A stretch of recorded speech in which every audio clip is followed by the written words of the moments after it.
the unseen playmate. I always believed in the rational, the explainable. The world was a place of cause and effect, not of shadows and whispers. That was until the night I saw my son, Jacob's, imaginary friend. My wife, Laura, had always laughed it off, a phase of a creative child's mind. But last night, as I passed by his room, I heard the distinct sound of two voices. Curiosity piqued, I peered in to find Jacob sitting cross-legged on the floor, a board game spread out before him and an empty space across from him. "Your move, Mr. Smiles," Jacob said with a giggle. I watched, bemused, as a game piece moved across the board as if held by invisible fingers. A chill ran down my spine, but I shook it off, attributing it to a trick of the light or a draft. That's when I saw it. The room grew colder, and from the corner, a shadow stretched across the wall, not matching anything in the room. It twisted and turned until it formed the shape of a man, tall and thin, with a hat that seemed to scrape the ceiling. The shadow turned towards me, and where the face should be, a grin appeared, impossibly wide and filled with too many teeth. I stumbled back, my heart racing. "Dad, are you okay?" Jacob's voice pulled me back to reality. The shadow was gone, the room warm again, and Jacob looked at me with concern. I forced a smile, telling him I was fine, just tired.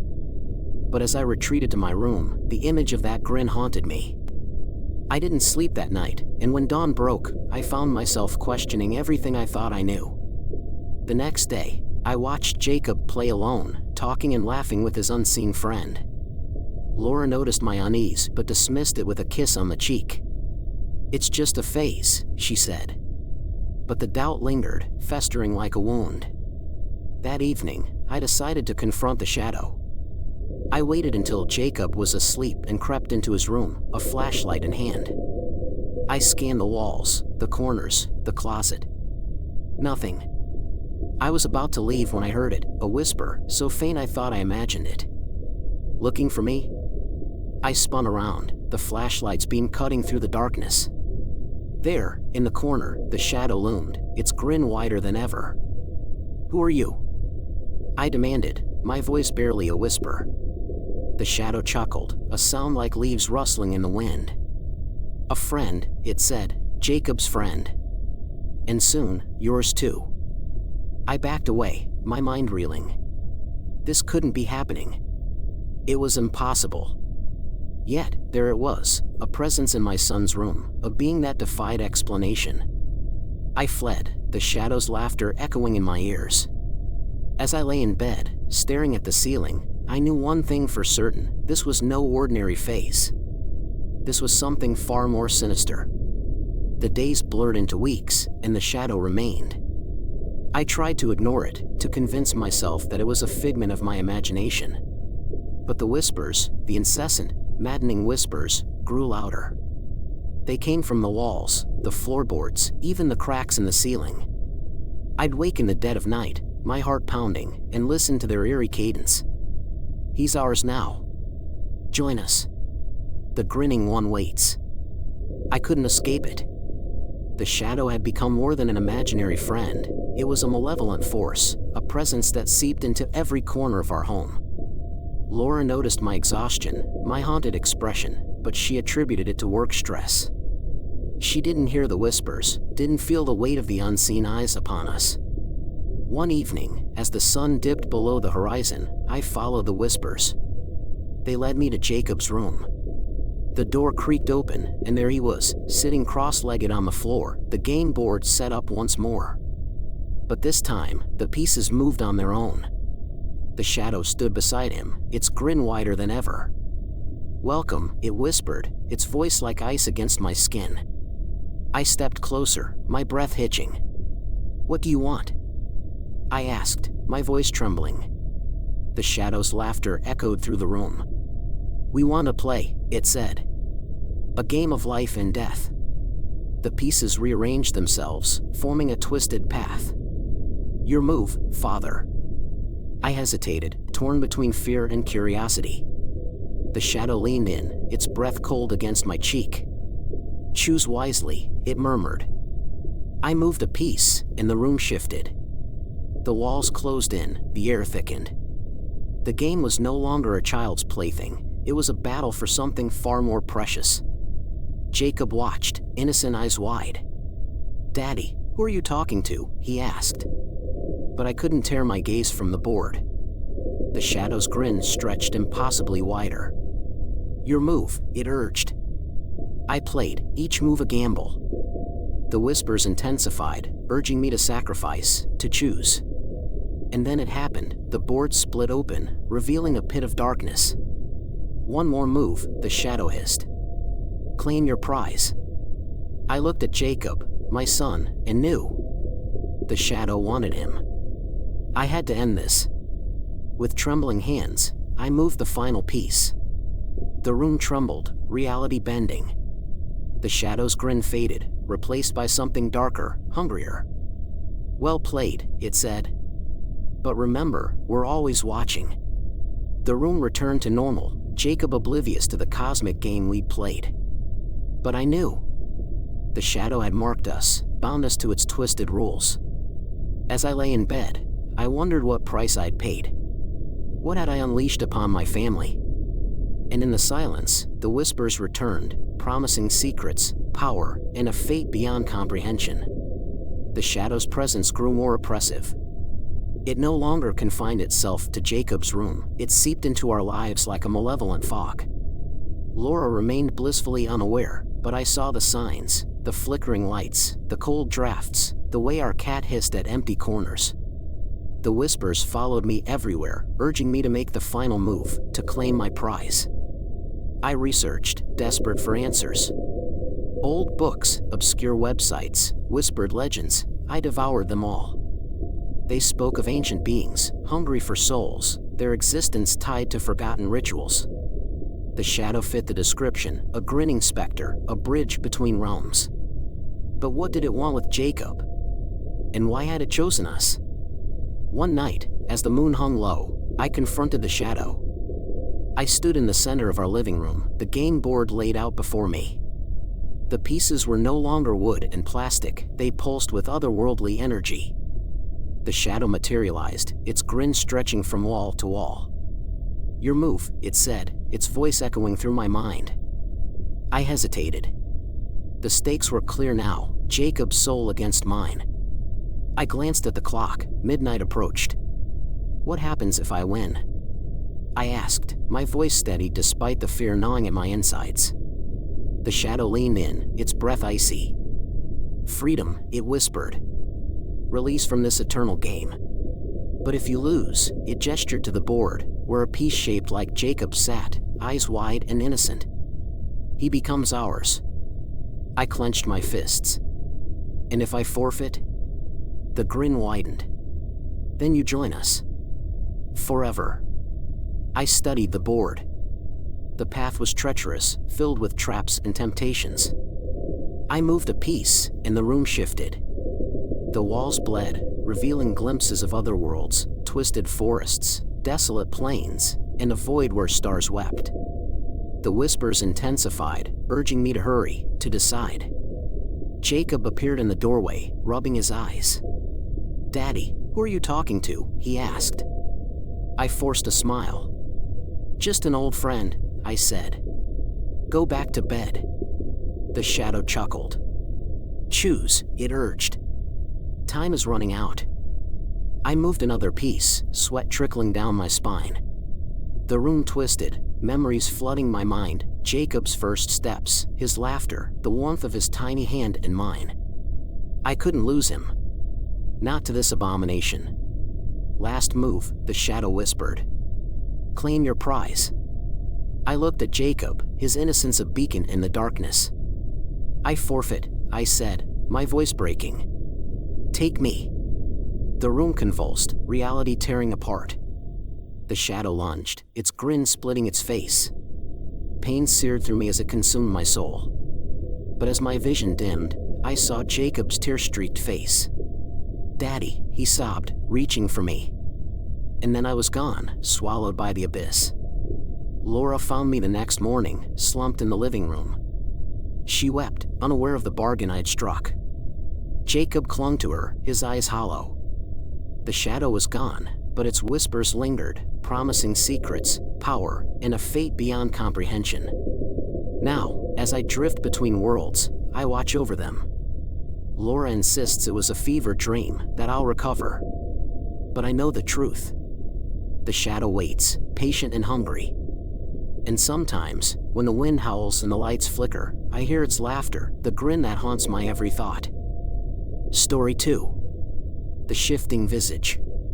I always believed our home was a sanctuary, a place where memories nestled in every corner like cherished heirlooms. But lately, it's become a mausoleum of the mind, where the familiar turns foreign and comfort breeds dread. It started subtly. The photographs of my husband, Jonathan, which adorned our walls and mantelpieces, began to betray my recollections. His smile, once warm and inviting, now seemed to leer with a cold, unfamiliar twist. Each day, I'd pass by our wedding photo, and his eyes would follow me, their colors shifting like the autumn leaves. One moment they were the soft brown I'd fallen in love with, the next, a piercing green that sent shivers down my spine. I'd blink, and they'd revert, leaving me to question my sanity. His face, too, morphed with each glance. The jawline sharpened, the cheeks hollowed, and sometimes, a scar appeared, slithering across his skin like a serpent's trail. The changes weren't confined to the frames. They spilled into my reality.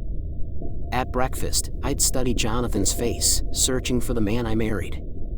But the details eluded me, like trying to recall a dream upon waking. His features were a blur, a watercolor painting left out in the rain. I'd reach out, tracing the lines of his face, hoping for clarity, but my fingers met only the cold glass of the table. Our conversations turned cryptic. He'd speak in riddles, his voice a melody that no longer carried our tune. At night, he'd whisper secrets into the dark, tales of lives I couldn't remember living, of places we'd never been. His touch, once a source of solace, now felt like the caress of a stranger. The bed we shared became an ocean, and I was adrift, clinging to the flotsam of our past. I confided in my friend, Elise, who suggested it might be stress or a trick of the light. But when she came over, even she couldn't hide her unease.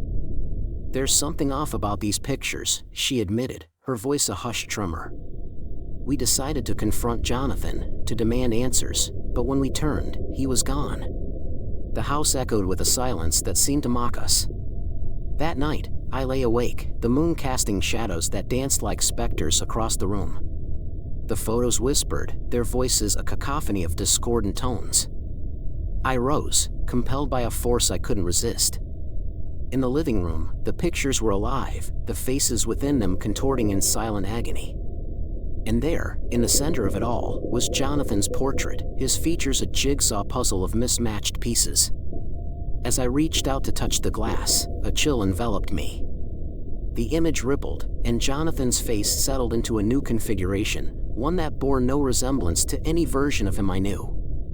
My heart raced, and a scream clawed at my throat as the realization hit me. I couldn't remember what my husband looked like.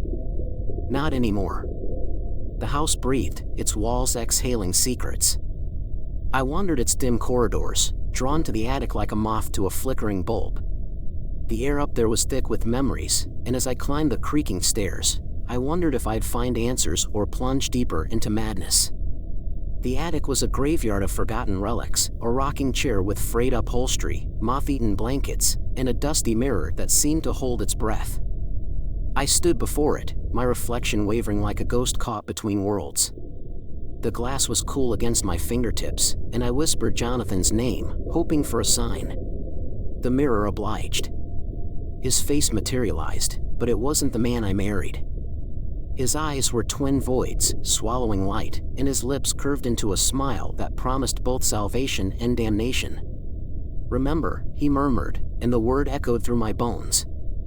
I traced the contours of his face, desperate for recognition.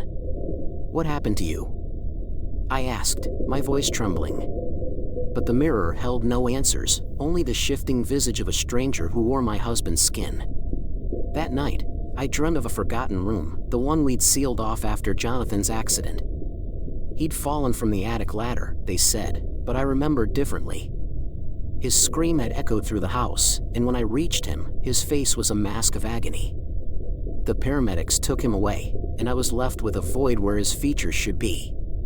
In the dream, I pushed open the door, and the room yawned like a hungry mouth. The walls were lined with photographs, each capturing a moment from our life together. But Jonathan's face was a puzzle, the pieces rearranging with every blink. I stumbled toward the window, and there, in the moonlight, I saw him, a shadow on the lawn, his eyes hollow, his mouth twisted. "Remember," he whispered, and I woke, drenched in sweat. The mirror beckoned, and I climbed the stairs, my heart pounding. Jonathan's reflection awaited me, but this time, it was different. His eyes held sorrow, and his mouth trembled as if trying to form words. "Help me," he mouthed, and I pressed my hand against the glass. The mirror rippled, and I stepped through, into a world of fractured memories. We stood in the forgotten room, surrounded by photographs. Jonathan's face shifted, and I wept, unable to hold on to the truth. He led me to the window, and there, in the moonlight, I saw our past, the accident, the fall, the shattered glass. But Jonathan's face remained elusive, a kaleidoscope of pain. "Remember," he said, and I understood. He was trapped, his essence scattered across time, waiting for me to piece him together. I returned to the mirror, my resolve firm. "I'll find you," I vowed. But the glass was empty, and the room dissolved, leaving me standing in the attic, alone. Now, as I write this, the photographs watch me, their eyes shifting, their mouths whispering. Jonathan's face eludes me, but I won't rest until I unravel the mystery. For in those fractured reflections lies the key to his salvation, or our damnation. The house became my obsession, its walls closing in like a vice. I tore through drawers, searching for forgotten albums, desperate to reclaim Jonathan's true face. But the photographs mocked me, their inked memories shifting, their subjects slipping away. Elise visited less often, her eyes avoiding the frames. "You're losing yourself," she warned, her voice brittle. "Jonathan's gone. Accept it." But I couldn't. His absence was a void that threatened to swallow me whole. One evening, as the sun dipped below the horizon, I stumbled upon an old camera. Its leather casing was worn, and the lens held secrets. I loaded it with film, determined to capture Jonathan anew. Perhaps the analog world would preserve him, keep his features from slipping away. I wandered the house, snapping pictures of empty rooms, of shadows that clung to corners. The camera clicked, and each frame held promise. But when I developed the film, Jonathan's face remained elusive. His eyes were hollow, his mouth a chasm. I wept, the tears smudging the images. In the attic, the mirror beckoned. Its surface rippled, and I stepped through, into the fractured memories. Jonathan awaited me, his form flickering like a dying flame. "Remember," he pleaded, and I vowed to unravel the mystery. The forgotten room held answers. I tore down the wallpaper, revealing layers of history, the faded floral patterns, the stains left by tears. The photographs clung to the walls, their edges curling. Jonathan's face stared back, but now, it was different. His eyes held sorrow, and his mouth trembled. "Help me," he whispered, and I traced the contours of his face.